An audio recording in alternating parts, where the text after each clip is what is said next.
Hi there. In this video we'll be covering how do you start writing a book.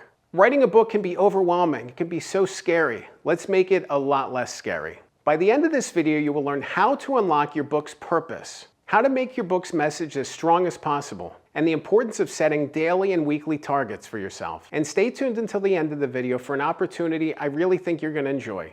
Let's dive in.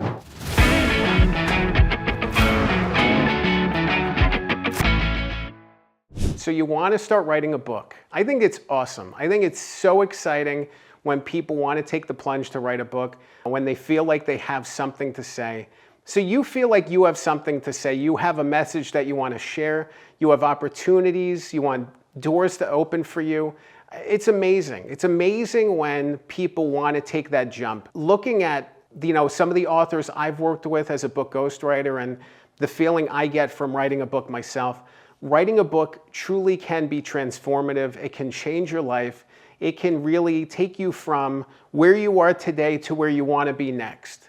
That's the power of book writing. It's the doors that open. It's the doors that unlock. It's the opportunities that get created for you that didn't get created before. A lot of people think about book sales. They think about how many books can I sell? I don't want you to think about that. I want you to think about the impact you can have. How many lives can you impact with your book? Maybe it's 1, maybe it's 2, maybe it's 10, maybe it's 1,000. It doesn't matter. The thing that matters is having an impact with your book. Giving somebody this message, this package that you have, that you created, and helping them transform their life. By you writing this book, it's going to open so many doors for you in terms of speaking engagements, in terms of leads for your business, in terms of helping you become a subject matter expert, becoming thought of as the person in this space. There's so many avenues that can open for you that don't currently exist. So I think it's amazing that you're interested in writing a book, and I want you to stick with it because it is worth it. I know it's overwhelming to think about writing a book, and you probably have no idea with how to really put it all together and actually get going with the book. But tapping into the feeling that you have right now, tapping into the drive, the energy, the motivation you have, that's going to sustain you. Bottle that up. Figure out what that is and bottle it up. That thing that's going to help you keep going with this, because there's good things on the opposite side of writing and publishing your book, and it's just amazing to be able to share your message with the world. There's this ongoing debate back and forth in the book world about whether you want to plan out your book first or you want to just start writing. I myself am somebody who likes planning. I like figuring out what I'm doing, where I'm going. If I'm taking a trip, I like to have the directions in the background because it's easy to get lost. As somebody who I feel directionally challenged when I'm driving, it's so much easier to have on your phone directions. So if there's a road closure, if there's a delay coming up, what the traffic backup's all about. It's good to be informed, and it's good to have a clear understanding of the route forward. So when you're writing a book and you want to get started, I like to plan those things out. I like to plan out the book hook. I like to plan out the outline, and I like to figure out who I'm writing for the audience. When you think about your book's hook, think about the message that the reader's going to carry forward with them. How is it going to change their life in 1 to 2 sentences? I meet with a lot of authors and they talk to me about their story and what their message is. And a lot of times they ramble on for 2 or 3 minutes and they don't really understand what their book is about. You really need to distill this and simplify it as easily as possible. So when somebody asks you what your book is about, you have a 1-sentence answer for them. You know what it is. It's very clear and straightforward. You think about a book like Atomic Habits.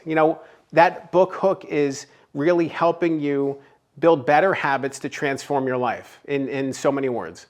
1 sentence, 4-hour work week. It's about rethinking work to transform your life. And it's not always saying that every book is about transforming your life, but books that are successful simplify what the message is. They make it as clear as possible so the reader understands what they're getting into. And you really need to tap into that during and at the beginning of the book writing process. The same thing goes for audience. You really need to understand who you're writing this book for, because if you don't understand that, it's going to be that much harder for that audience to find your book. A lot of authors think that their book is for everybody, and I hate to break it to you, but if your book is for everybody, it is for nobody. Don't write a book for everybody. Don't try to make your book a bigger, wider audience than it is.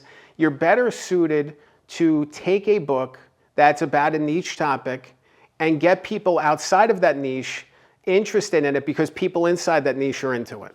If your book is that good, it resonates, it carries forward. You think about a book like Seabiscuit or like The Boys in the Boat and topics like horse racing or rowing. And they might not be universally popular sports, but the stories resonated so strongly that it carried forward from that niche audience to a sports audience to a broader audience. So over time, a story that can be that powerful can transcend, but it really needs to speak to the core people first. It can't start all the way big and then go backwards. It needs to build from here. Who is your audience? You really need to understand who your audience is. Outline's another important thing. You want to really map out what your outline is, what your structure is for the book, because it's going to give you a roadmap for the writing ahead. If you understand what's inside and outside of the frame of the book, it's going to be that much easier to devote yourself to the focus of whatever you're writing today instead of getting lost and really not understanding what you're going to write. And thinking, is this thing that I'm writing actually going to be in the book or not? You want to really figure that out from the beginning.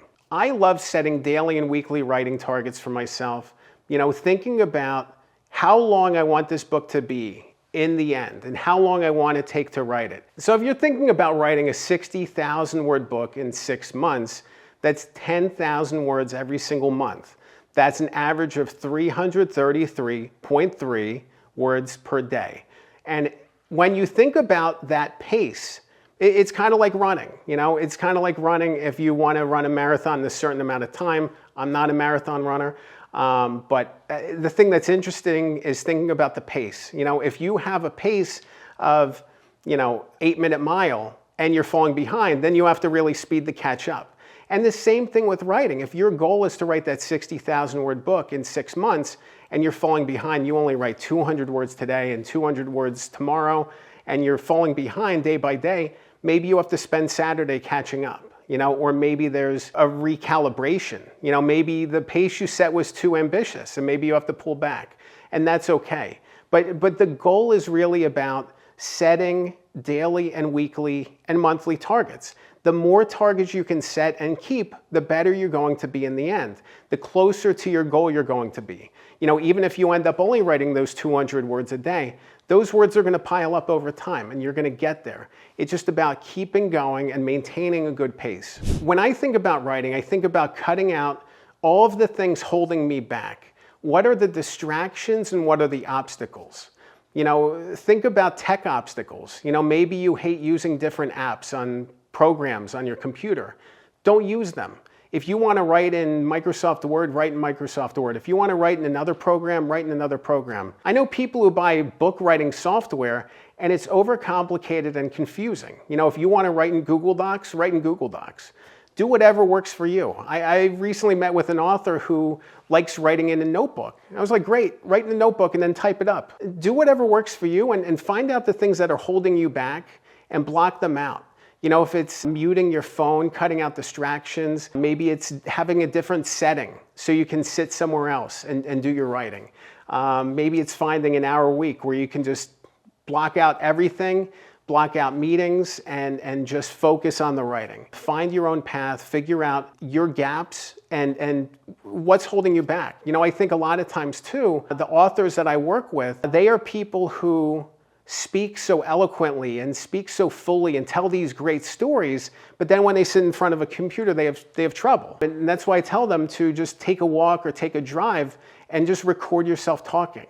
And then you can use voice-to-text transcription to turn your stories into words. There's always a path forward, and a lot of times figuring out those obstacles are the way to figure out how to write the book.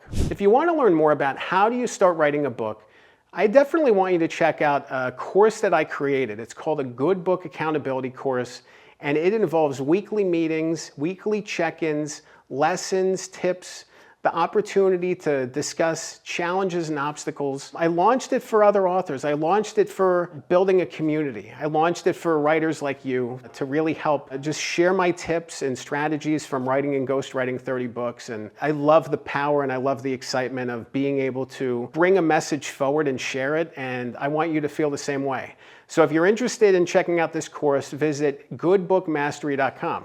Remember, a good book can change your life. I'm Dan Good. Thanks for watching.